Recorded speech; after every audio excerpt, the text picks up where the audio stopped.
नमस्कार। जैसा कि आप सभी लोग जानते होंगे, मैं एडवोकेट सीमा कुशवाहा। आज हमारे सामने एक ऐसा केस है जिसमें एक बेटी जो कि शादी अपनी मर्जी से करती है, मेडिकल की तैयारी कर रही है। ये मैटर ट्विटर पर काफ़ी दिनों से मैंने देखा है, हाईलाइटेड था। उत्तर प्रदेश के चंदौली जिले का ये केस है, अलीपुर पुलिस स्टेशन का, जहां पर एक बेटी को 29 नवंबर को मार दिया जाता है उसके अपने परिवार के द्वारा। गुनाह उसका सिर्फ इतना होता है, इस परिवार की नज़रों में, कानून की नज़रों में नहीं, सिर्फ इस परिवार की नज़रों में, क्योंकि उसने अपनी मर्जी से शादी कर ली थी अंकित यादव से। इस बेटी का नाम प्रीति यादव, जो कि आज हम लोगों के बीच नहीं है। उस बेटी ने 25 नवंबर को अंकित यादव से कोर्ट मैरिज कर ली।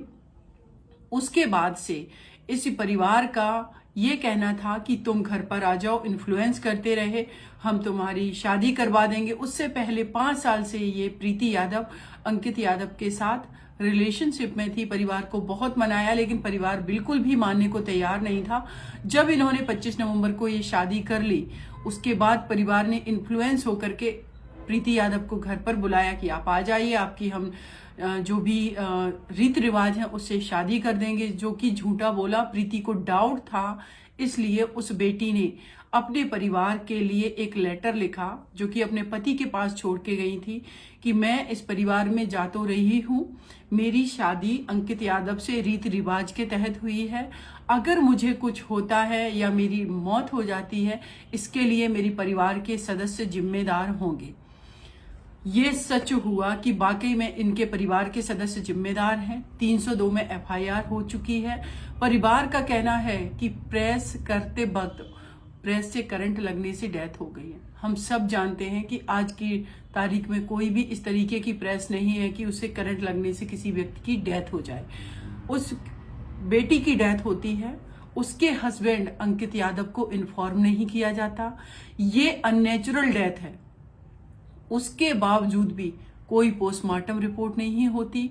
परिवार के सदस्य उसके अपनी उस घर की बेटी को, जिनके परिवार के सदस्यों का जो नाम है उसमें उसके फादर, उसके ब्रदर, मैं एक लेटर पढ़ के सुना देती हूँ। प्रीति यादव का कहना है कि मैं Preeti Yadav, wife of Ankit Yadav, BA द्वितीय वर्ष की छात्रा हूँ। हमारी शादी दिनांक 25/9/2020 को हिंदू परंपरा के अनुसार पूरे रीति रिवाज के साथ हो चुकी है। दिनांक 9/11/20 को चंदौली रजिस्ट्रार के समक्ष भी हमने शादी के साक्ष्य प्रस्तुत किए हैं। अतः कोर्ट से भी अनुमति मिल गई है। अब मेरे मायके वाले दबाव बनाकर मुझे मायके बुला रहे हैं। मेरे मायके वालों का कहना है कि तुम्हारी शादी फिर से कराएंगे। अतः मैं अपने मायके वालों की लगातार कहकर बुलाने पर जा रही हूँ। अगर मेरे साथ या मेरे पति के साथ कुछ भी गलत होता है या मेरे साथ मारपीट होती है, तो उसके जिम्मेदार केवल मेरे मायके वाले होंगे। मेरे पापा, मेरे भाई जिनका नाम सुनील है, बड़े पापा मनसाराम यादव, चाचा योगेंद्र यादव, उदय भान सिंह, पिंटू व अखिलेश यादव होंगे। अतः मुझे कुछ होता है तो मेरे ससुराल वालों या मेरे पति अंकित यादव या उनके परिवार को प्रताड़ित ना किया जाए, इसके जिम्मेदार केवल मेरे मायके वाले होंगे। इससे भी ज्यादा स्ट्रॉन्ग प्रूफ क्या होगा उस डिसीज पर्सन का, उस मृतका बेटी का जो इस दुनिया में नहीं है। लेकिन पुलिस का कहना है कि हमारे पास कोई ठोस पुख्ता सबूत नहीं है इस परिवार के खिलाफ, इसलिए हम गिरफ्तार नहीं कर रहे हैं। अगर 302 के मैटर में पुख्ता सबूत नहीं है, तो 201 तो इतना पुख्ता सबूत है कि बिना उस बेटी के हस्बैंड को इन्फॉर्म किए इन लोगों ने उस बेटी की जो डेड बॉडी, वो एक बहुत बड़ा साक्ष्य थी जिसको मिटा दिया, उसमें इनको अरेस्ट करना चाहिए। कल हमारी एसपी चंदौली से जब बात हुई, मैंने उनसे पूछा कि आपने अभी तक क्यों अरेस्ट नहीं किया। उनका कहना है कोई पुख्ता सबूत नहीं है। मैंने कहा कि उस बेटी का, मृतिका का जो स्टेटमेंट है डेथ से पहले जब वो अपने घर गई थी, वो एक बहुत स्ट्रांग प्रूफ है। तो कहते हैं कि हमें कैसे पता कि ये उसी की हैंड राइटिंग है, जबकि अंकित यादव उस बेटी के, अपनी वाइफ जो प्रीति थी, उसकी हैंड राइटिंग जिसमें ये लेटर लिखा था और उसके क्लास के बहुत सारे नोट्स इन सारे ऑफिसर्स को, इन्वेस्टिगेशन ऑफिसर को प्रोवाइड करवा चुके हैं।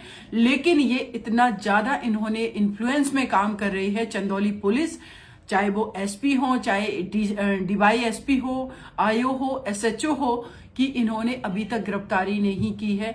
क्योंकि इस बेटी, डिसीज पर्सन जो है, मृतिका जो है, प्रीति यादव, इसके जो फादर हैं वो एएसआई हैं, वो पुलिस डिपार्टमेंट में हैं, इनका काफी इन्फ्लुएंस है, इसीलिए अभी तक गिरफ्तारी नहीं हुई है। तो ये केस आप सभी के सामने है। कल मेरी बनारस के डीआईजी से बात हुई इस रिगार्डिंग। उन्होंने आश्वासन दिया है कि मैडम हम जल्दी ही अरेस्टिंग कराएंगे। लेकिन आप लोगों को ये मैं बता देना चाहती हूँ साथियों कि इस तरीके से कितनी बेटियों को मारा जाता रहेगा, और जिनके फादर क्या पुलिस डिपार्टमेंट में हैं, उनका ईगो सेटिस्फाई करने के लिए कितनी बेटियां बलि चढ़ती रहेंगी। बहुत स्ट्रॉन्ग प्रूफ है। एफआईआर 302 और सेक्शन 201 आईपीसी में लॉन्च हुई है।